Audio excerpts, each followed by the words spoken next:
All right. Well, Stephanie, we've got 10 more minutes. So, as a happiness coach, what's one thing you would love for the world to know? I think I would like people to know that your brain looks for evidence to support your thoughts.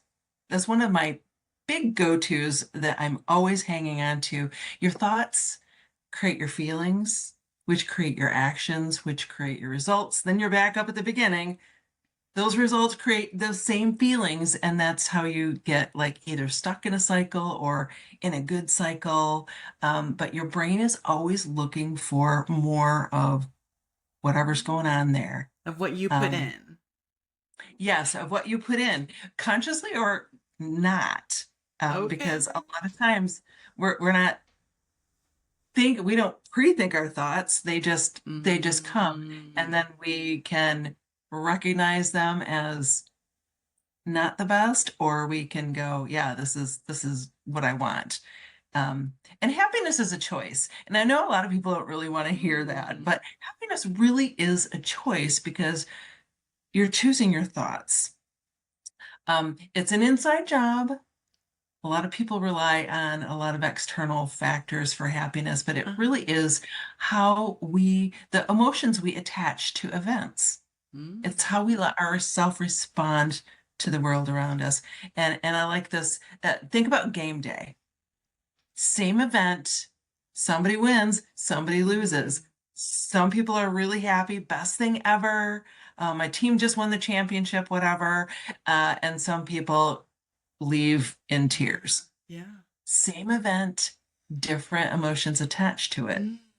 So, uh, uh, one speaker that I just love said a phrase that's called, "Your perspective is your power or your prison."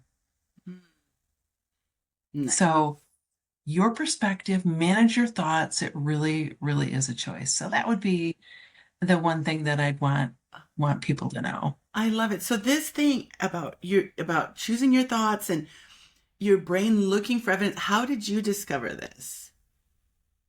How did I discover this? My origin story, I like to call it my happiness origin Yeah. story, is about I'm going to say 12 years ago or so. And I wasn't like an unhappy person before, but I was in a job that I hated, Mm. and I was not aligning up with the core values of that company, and I absolutely hated it. And then I got fired. Mm. Um, I left that Friday going home. s- I was just a mess. And I'm Wow. like, I'm gonna cry all weekend. Yeah. And then I said something to myself. I told myself, but then Monday, I'm gonna go in there and I'm gonna crush it. And that's what I did. I took that terrible situation, and I didn't even tell anybody for a while. Uh-huh. Like, I got fired from a high profile job. Oh, but you know what? That has ended up making me who I am today. Yeah. And I really take that's my biggest learning lesson from that is everything that is happening to us is creating the person we are. So whatever steps you're taking today, whatever actions, whatever thoughts, those are creating more of you on the path to create who you are. So getting fired was really one of the best things ever. In fact, the HR manager called me the next week to see how I was doing, which is really unusual. So you know Mm. that that wasn't they didn't do the right thing by me. But he Mhm. called to see how I was doing, and I'm like, this was such a blessing. Yeah. And I would have stayed in that toxic environment, unhappy with my life until now I'm like, I'm gonna just crush it. So I yeah, love it. that's kind of Yeah. that's my origin story. Yeah. That's it's like our that yes, we hit it. That's I think being fired is usually a blessing. But there's so much shame, like you're saying, like you just don't tell anybody for a while. And then it's like then I think when we do change those thoughts, there's often a lot of like stirring up of shame and stuff. So Right. cool. And there is Yeah. there is a lot of work that goes into it, a lot of Yeah. intentionality Yeah. that goes into choosing your thoughts. Totally. Going back Yeah. to the first one. And that one came by like a life raft and you hung onto it for Monday. Oh, that feels good. Yeah. Exactly. So what is the first step you recommend someone take? I would say that to purposely and consciously choose to focus on the good. Okay. And that's not saying I may ignore all the bad stuff Uh-huh. in the world, but really focusing on the good, focusing on the beauty around you. Um, there's a saying, and I attribute it to Confucius. I don't know, but it was everything has beauty, not everyone sees it. Hmm. And I just love that so much. And I really strive to look for the beauty throughout my day. And going back to that perspective thing um, that I said earlier, really start looking for the good in people, the good in situations in your day. Um, and I really also recommend an appreciation journal or a gratitude journal. Okay. Some people aren't journalers, and they Yeah. just kind of, I avoided it for a long time, but I've Yeah. been doing it for about 5 years now. And it Okay. really makes a difference because I start my day out a one pager and I just go through and write I call it my big happy energy. What brings me big happy energy today? What from yesterday, and that's how I do it. What from yesterday happened that I'm like super happy about? Awesome. And then that just kind of gets you in that state that sets your day up for success and happiness. Nice.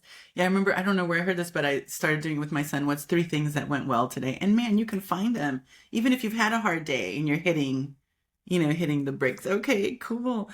So, Exactly. when people start this, what's a common obstacle?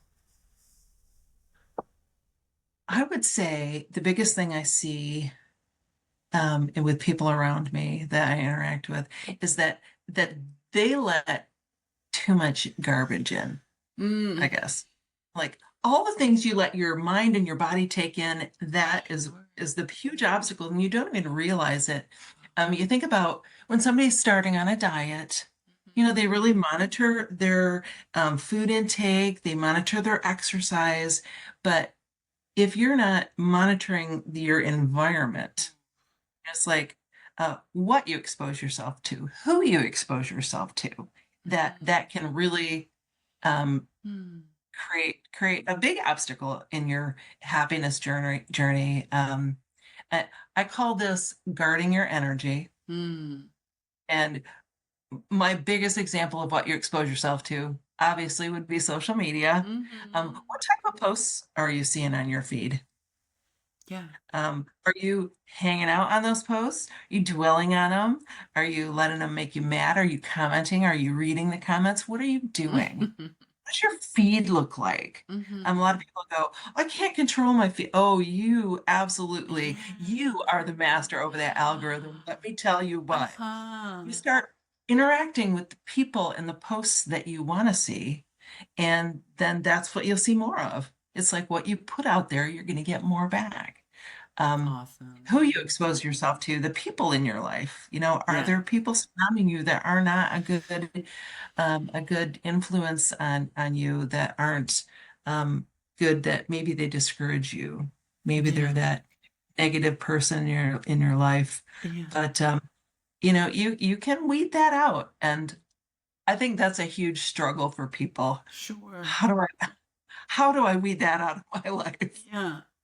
Yeah. So Yeah. I that would be started. my big. That's so cool. I don't know where I heard this either, but there was something about put a little strawberry emoji next to the contacts in your phone that are emotionally healthy for you, and not by the ones that don't. And I started calling them my strawberry people. And sometimes I work with kids that are 9 or 10, fifth graders. I say, "Is this a strawberry person?" It doesn't mean you don't interact with people who aren't strawberries, but you just are like, "Yeah, this is someone I can really be safe with. I'm going to get that positive energy," and because sometimes when the high drama people call, you get stirred up, but now you want to like draw your attention more to the strawberry people. So that's a little like yeah, a little concrete thing I started doing in my phone. It's sweet, I right? love that. It's really sweet. It works. I still have my strawberry people. I'm like, that's I love I'll that. say that's And I do Steve. He's a recommend strawberry. that Uh-huh.